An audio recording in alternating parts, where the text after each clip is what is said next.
Assalamualaikum. Hari ini saya akan berkongsi mengenai satu topik yang ringkas, iaitu tidur merupakan satu rawatan untuk tubuh badan dan minda. Apakah itu tidur? Saya yakin anda semua tahu apa itu tidur. Tapi persoalannya, adakah tidur yang anda lakukan pada waktu malam itu merupakan satu rawatan untuk tubuh badan dan minda anda? Okey, tidur adalah satu proses yang sangat penting bagi manusia kerana semasa tidur, proses pemulihan akan berlaku. Proses pemulihan ini yang akan membuatkan tubuh anda yang tadinya mengalami kelelahan akan menjadi aktif semula. Seseorang manusia itu memerlukan tidur 6 hingga 8 jam kerana semasa tidur, kita sebenarnya sedang memberi peluang kepada otak kita untuk berehat dan merembeskan beberapa hormon yang akan digunakan oleh tubuh badan kita pada keesokan harinya. Maka kenapa tidur ni dikatakan sebagai salah satu rawatan untuk tubuh badan dan minda kita?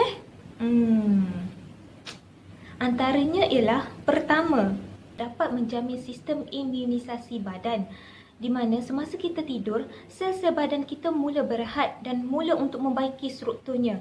Jika kita tidak mendapat tidur yang cukup, kita akan mudah terdedah kepada pelbagai penyakit seperti selsema dan demam. Selain itu, tidur yang cukup juga mempengaruhi kadar pengeluaran hormon di dalam badan kita, di mana jika pengeluaran hormon itu tidak normal, kita akan berisiko tinggi untuk mendapat penyakit diabetes dan tekanan darah tinggi. Kebaikan yang kedua ialah dapat mengurangkan tekanan dan meningkatkan produktiviti. Stres merupakan pembunuh ketenangan. Apabila seseorang itu mengalami stres, mereka akan berkelakuan kurang cekap, tidak terurus dan kelam kabut. Memperolehi kualiti tidur yang cukup dapat meningkatkan kesejahteraan emosi. Kerana apabila kita tidur, kita memberi peluang kepada minda kita untuk berehat tanpa perlu memproses maklumat-maklumat. Tambahan pula, tidur yang cukup dapat menyalurkan oksigen kepada otak. Jadi, ia dapat membantu tubuh badan kita menjadi cergas dan melahirkan minda yang cerdas. Seterusnya, kebaikan memiliki tidur yang cukup yang ketiga ialah dapat meningkatkan kebolehan mempelajari dan mengingati sesuatu perkara.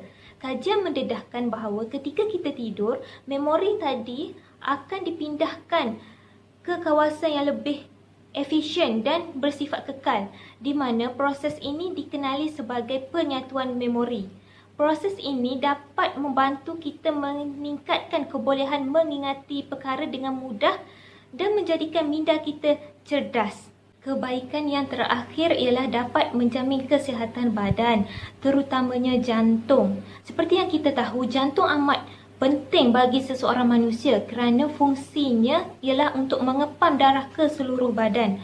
Jadi, dengan mendapat tidur yang berkualiti, ia mampu mengurangkan beban terhadap jantung. Kerana semasa tidur, kadar degupan jantung akan menurun dan tekanan darah pun turut menurun. Jadi, ia membantu untuk menstabilkan kembali struktur jantung kita. Kesimpulannya, kita mestilah memiliki penjadualan tidur malam yang efisien agar kehidupan kita lebih teratur.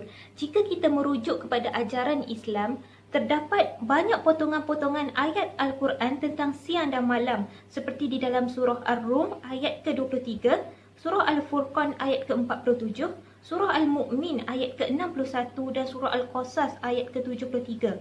Potongan dari ayat ini membawa makna yang sama, iaitu Allah telah menjadikan malam untuk kita tidur dan sebagai masa badan kita rehat, manakala siang pula sebagai masa untuk kita mencari rezeki. Oleh itu, sesiapa yang mempunyai tabiat berjaga malam, bolehlah anda memulakan langkah untuk berubah tidur awal demi menjamin kesihatan anda pada masa yang panjang. Okeylah, jomlah kita tidur. Bye-bye.